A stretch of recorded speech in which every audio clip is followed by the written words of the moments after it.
Hello नमस्कार दोस्तों। Percentage के इस नए वीडियो में आप सभी का हार्दिक स्वागत है। दोस्तों आज हम इस वीडियो में परसेंटेज के दो महत्वपूर्ण टॉपिकों की चर्चा करेंगे, जिसमें जो पहला टॉपिक होगा या जो पहला टाइप होगा वो हमारा मिक्सर पर आधारित होगा, और जो दूसरा टाइप होगा वो फेल और पास पर आधारित क्वेश्चन होंगे। अगर हम पहले टाइप की बात करें, इसमें कुछ क्वांटिटी ए और बी रेशियो में दे देते हैं, उसमें एक को मिलाया कि निकाला जाता है, तो दूसरी बात जो अनुपात दे दिया जाता है, फिर पूछ लेते हैं उसमें कितनी मात्रा मिलाई जाए, कितनी मात्रा हटाई जाए। तो इस आधार पर क्वेश्चन को सॉल्व करने का सबसे आसान तरीका रेशियो से हम सीखेंगे। अगर बात करें पहले तरीके के क्वेश्चन की, तो आप लोगों को क्वेश्चन दिख रहा होगा, हम पढ़ भी देते हैं। 50 किलोग्राम शीशे व टीन के मिश्रण में 60% शीशा है। यदि इस मिश्रण में कितना शीशा मिलाया जाए कि बने मिश्रण में 75% शीशा हो जाए।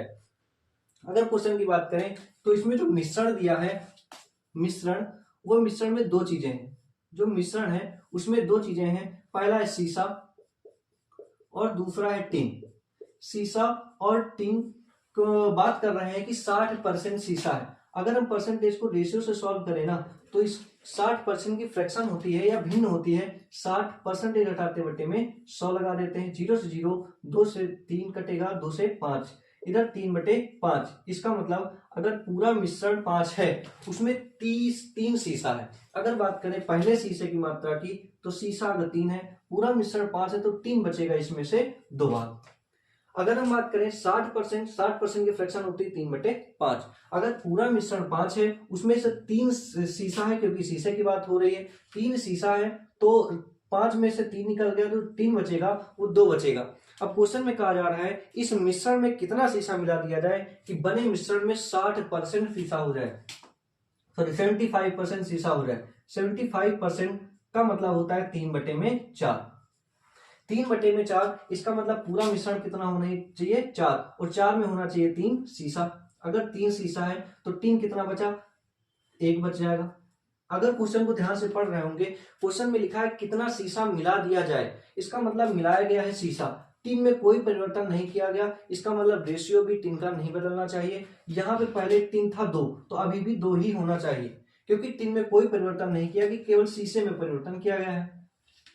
तो इनको बराबर करेंगे, तो शीशा बराबर करने के लिए 2 1 का एलसीएम होगा 2, 2 बनाने के लिए 1 से मल्टीप्लाई, इधर 2 से मल्टीप्लाई, तो 3, और इधर हो जाएगा 2, इधर हो जाएगा 6, और इधर हो जाएगा 2।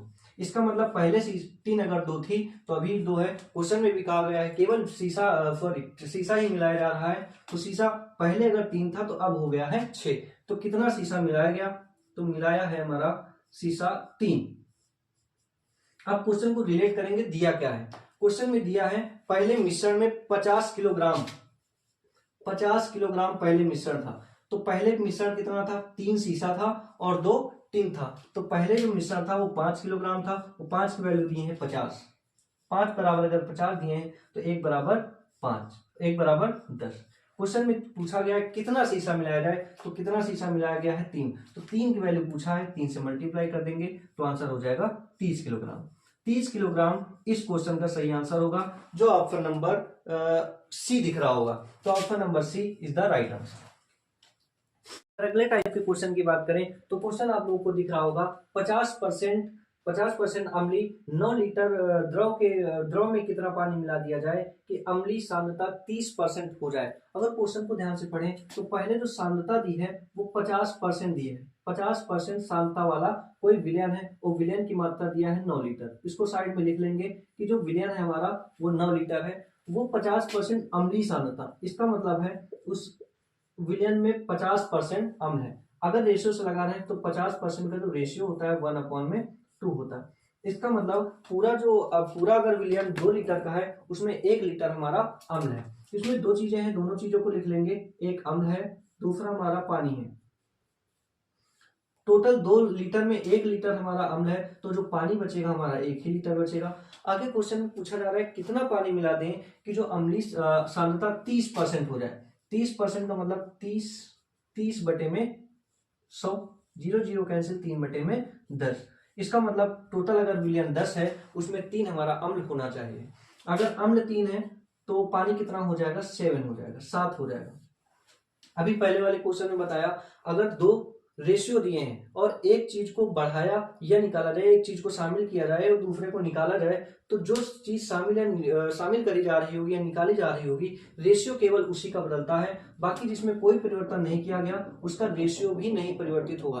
अगर क्वेश्चन को ध्यान से पढ़ें तो क्वेश्चन लिखा है पानी, कितना पानी मिला दिया जाए। इसका मतलब मिलाने या निकालने की बात पानी की हो रही है, अम्ल में कोई परिवर्तन नहीं किया गया। इसका मतलब रेशियो भी पानी अम्ल का नहीं बदलना चाहिए। अगर एक पहले था तो अभी भी एक होना चाहिए, या फिर अभी एक है तो पहले भी तीन होना चाहिए, सॉरी तीन होना चाहिए। तो इसको बराबर करेंगे, तो इसको तीन करने के लिए क्या करें, इसको तीन से मल्टीप्लाई और इसको एक से मल्टीप्लाई कर लें। तो तीन से एक को मल्टीप्लाई करेंगे तीन, इसको मल्टीप्लाई करेंगे तीन, एक से मल्टीप्लाई करेंगे यही रहेगा। अगर पहले अम्ल तीन रहा होगा तो अभी भी अम्ल तीन है, क्योंकि अम्ल में कोई परिवर्तन नहीं किया गया। पानी में परिवर्तन किया गया, अगर पानी पहले तीन था तो अब पानी हो गया है सात। तो कितना पानी शामिल किया गया है, तीन से सात होने में चार शामिल किया गया। अब क्वेश्चन को डिलीट करेंगे। क्वेश्चन में दिया है कि पहले जो मात्रा थी वो 9 लीटर थी। पहले मात्रा रेशियो में कितनी थी, तीन अम्ल था तीन पानी था, टोटल 6 मात्रा पहले थी और 6 की वैल्यू कितनी है, 9 के बराबर, 9 लीटर के बराबर। तो एक की वैल्यू किसके बराबर हो जाएगी, 9/6। अब जो चाहिए उससे मल्टीप्लाई कर लेंगे। क्वेश्चन में पूछा जा रहा है कितना पानी मिला दिया रहा है, तो पहले तीन पानी था, सात पानी हो गया, कितना पानी मिला गया, चार, यानी कि चार की वैल्यू पूछी जा रही है। तो दो छह, दो दूनी चार, तीन तक का 9, तीन से दो को मल्टीप्लाई करेंगे 6, यानी कि 6 लीटर पानी मिलाना चाहिए। 6 is the right answer. Option number आपको लोगों को दिख रहा होगा, ऑप्शन नंबर सी। में जो अगला टाइप होगा वो फेल और पास पर आधारित होगा। ऐसे क्वेश्चन जिसमें फेल या पास दिया जाता है छात्रों का, उस क्वेश्चनों को आसानी से कैसे सॉल्व किया जा सकता है, चलिए सीखते हैं। अगर क्वेश्चन दिया है एक परीक्षार्थी 30% अंक प्राप्त करके 5 अंकों से उत्तीर्ण हो जाता है और एक अन्य विद्यार्थी 40% अंक प्राप्त करके न्यूनतम अंक से 10 अंक अधिक प्राप्त करता है, तो उत्तीर्ण होने के लिए न्यूनतम आवश्यक न्यूनतम अंक कितने हैं। तो इसमें दो तरीके के छात्र, एक छात्र जो फेल हो जा रहा है, दूसरा छात्र जो पास हो जा रहा है। जो फेल वाला छात्र है वो 5 अंकों से फेल हो रहा है और जो पास हो जा रहा है वो आवश्यक न्यूनतम अंक से वो 10 अंक अधिक ला रहा है। तो इन दोनों तरीकों के छात्रों की बात करेंगे। तो जो पहला छात्र है और दूसरा छात्र, पहला छात्र दिया है वो 30% अंक प्राप्त तो कर रहा है लेकिन 5 अंकों से फेल है, 5 अंक से फेल हो जा रहा है। लेकिन जो दूसरे तरीके का छात्र है वो पढ़ने में तेज था, 40% अंक लाता है और 10 अंक अधिक है, अंक अधिक प्राप्त कर रहा है न्यूनतम प्राप्त अंक से। अगर इनको दोनों को पास हो, केवल पास करने की बात करें, तो ये जो 5 अंकों से फेल हो रहा है ना, अगर इसको 5 अंक मिल गए होते तो पास हो जाता है। इसका मतलब 30% प्लस 5, तो ये पास हो जाता। अगर इसको 10 अंक ना भी मिले होते तो भी पास हो जाता। इसका मतलब जो पास ज्यादा ला रहा था उसमें अगर माइनस कर दे तो कोई दिक्कत नहीं होगी, दोनों बराबरी में आ जाएंगे। ये 5 अंकों से फेल हो जा रहा था, हमने 5 जोड़ दिया। ये 10 अंक अधिक प्राप्त कर रहा था, हमने 10 घटा दिया, क्योंकि हमको दोनों को बराबरी में लाना था। तो अब क्या करेंगे, इन दोनों परसेंटेज को सॉल्व करेंगे। परसेंटेज को एक तरफ ले आएंगे, वैल्यू को एक तरफ कर देंगे। परसेंटेज ये है 30% प्लस इधर आएगा -40% बराबर माइनस का 10 इधर लिखा है, प्लस 5 इधर जाएगा, माइनस का 5 हो जाएगा। 30 में 40 घटेगा तो 10 बचेगा, वो भी माइनस का, क्योंकि माइनस वाली वैल्यू बड़ी होती है। माइनस माइनस प्लस होता है लेकिन साइन माइनस का लगाया जाता है, -15 हो जाएगा, माइनस माइनस प्लस, ये हो गया। 10% बराबर है 15 दिया है, तो 100% की जो वैल्यू होगी वो हो जाएगी 150, क्योंकि जो पेपर था वो मान लेते हैं 100% का था, इसका मतलब 100% की वैल्यू 50, 150 नंबर का पेपर था। लेकिन क्वेश्चन में जो पूछा जा रहा है ये नहीं पूछा जा रहा है कि कितने नंबर का पेपर था, क्वेश्चन पूछा जा रहा है पास होने के लिए कितने अंक चाहिए। अगर 150 अंक चाहिए ना, 150 अंक का पेपर है, उसमें 30% प्लस 5 या तो 40% माइनस 10, दोनों से सॉल्व कर लेंगे, आंसर सेम रहेगा। तो पास होने के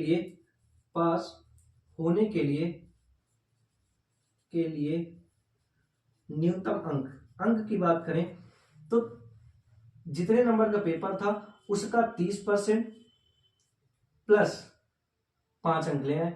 परसेंटेज हटाएंगे, बटे में 0 लगा देंगे, 0 0 कैंसिल, 15 से 3 को मल्टीप्लाई, 45 और प्लस 5, यानी कि 45 5 50 नंबर लाने होंगे अगर पास होना है। यही क्वेश्चन में पूछा जा रहा है कि पास होने के लिए न्यूनतम कितने अंक लाने होंगे। तो 50 is the right answer, option number A. दिख रहा होगा आप लोगों को ऑप्शन नंबर ए। फेल और पास होने वाले अगले क्वेश्चन की बात करें तो लिखा है एक परीक्षार्थी ने 30% अंक प्राप्त किए और वह 108 अंकों से फेल हो गया। दूसरा जो परीक्षार्थी है उसने 52% अंक प्राप्त किए और न्यूनतम प्राप्तांक से 24 अंक अधिक लाया।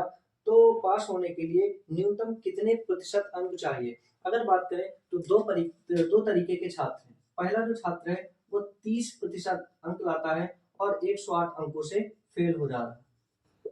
दूसरा जो छात्र है वो भी ला रहा है 52% अंक और वह 24 अंक अधिक ला रहा है। अभी हमने बताया अगर जो फेल हो रहा है, जिस नंबर से फेल हो रहा है उसमें जोड़ देते हैं, तो 30% में अगर ये 108 नंबर इसको मिले होते तो पास हो जाता, पास होने की बाउंड्री में पहुंच जाता, बिल्कुल पास हो जाता। अगर 52% अंक मिले हैं उसको, 24 अंक ना भी मिले होते तो ये भी पास हो जाता, एकदम बाउंड्री पे दोनों बराबरी पे आ जाते।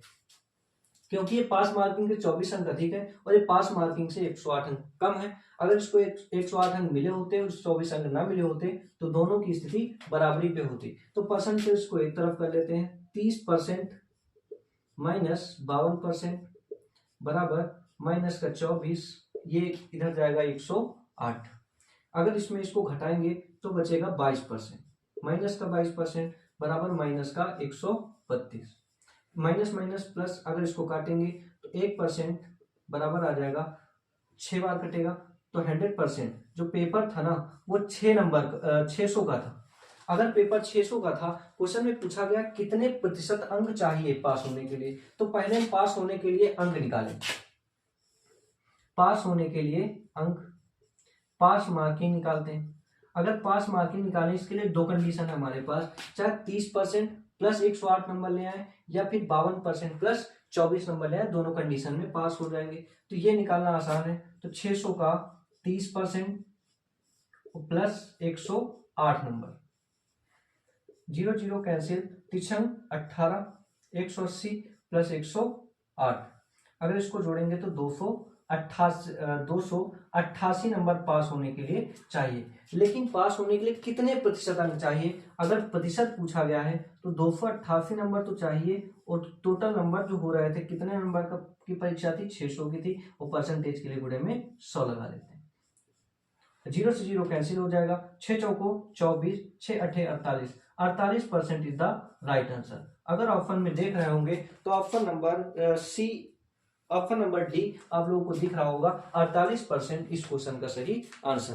हम अगले क्वेश्चन की बात करें तो क्वेश्चन लिखा है एक परीक्षा में 900 लड़की और 1100 लड़के हैं। यदि उनमें से 40% लड़कियां और 50% लड़के उत्तीर्ण हैं तो कुल कितने प्रतिशत विद्यार्थी अनुत्तीर्ण हैं। क्वेश्चन में पूछा गया है अनुत्तीर्ण प्रतिशत बताइए।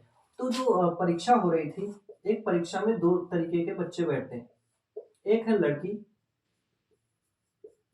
और दूसरे हैं लड़के। लड़की की संख्या दी है, जो लड़कियां हैं वो 900 लड़कियां हैं और लड़के हैं 1100। 900 लड़कियां हैं और 1100 लड़के हैं। इनमें से 40% लड़की और 50% लड़के उत्तीर्ण, उत्तीर्ण का मतलब होता है पास हो जाना। अगर 40% लड़कियां पास हैं, 40% लड़कियां पास हैं, अगर हम बात करें कितने परसेंट लड़कियां फेल हुई होंगी, अगर बात करते हैं परसेंटेज की तो टोटल वैल्यू हमारी 100% होती है। 100 में 40 पास हैं तो हम बता सकते हैं बिल्कुल कि 60% क्या है, फेल है। 60% लड़कियां क्या है, फेल है। उनमें से 50% लड़के पास हैं, 50% लड़के पास हैं। अगर 100% टोटल लड़के हैं तो फेल कितने होंगे, 50% लड़के फेल हैं। क्योंकि पूछा गया कितने प्रतिशत विद्यार्थी अनुत्तीर्ण है, तो हम फेल का निकालेंगे केवल। तो 900 का 600, 60% बटे में क्या हो जाएगा, 9 7 54, 540 जो लड़कियां हैं वो फेल हैं, ये फेल है। अगर लड़कों की बात करें तो 1100 का 50% जो लड़के हैं वो फेल हैं। 5 एक नम 5, 5 एक नम 5, 550 लड़के फेल हैं।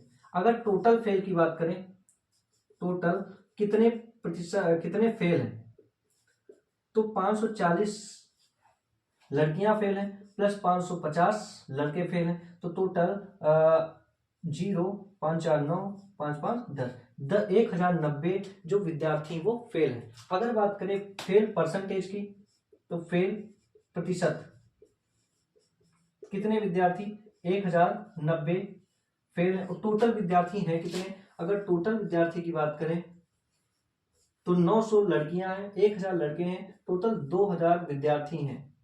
अगर प्रतिशत की बात करें तो बटे में 2000, गुणे में क्या कर देंगे 100, 0 0 कैंसिल हो जाएगा, 0 0 कैंसिल, 2 पंचे 10, 2 चौको 8, 2 पंचे 10, 54.5% विद्यार्थी क्या है फेल है। जो हमारा ऑप्शन नंबर सी दिख रहा होगा वो ऑप्शन सही है, यानी कि 54.5% विद्यार्थी हमारे पास है। इसी क्वेश्चन के साथ आज की वीडियो यहीं तक। थैंक यू क्लास, जय हिंद जय भारत। अगर वीडियो पसंद आया हो तो लाइक और सब्सक्राइब करें, अपने दोस्तों तक शेयर करें। Thank you.